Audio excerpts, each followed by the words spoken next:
ومن كان فيها ذا مقام ودولة فخير له جمع الفضائل إلى الذهب.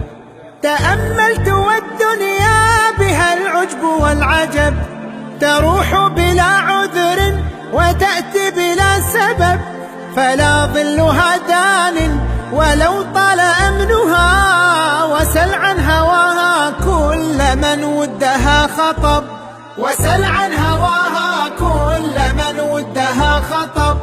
ومن كان في هذا مقام ودولة فخير له جمع الفضائل إلى الذهب.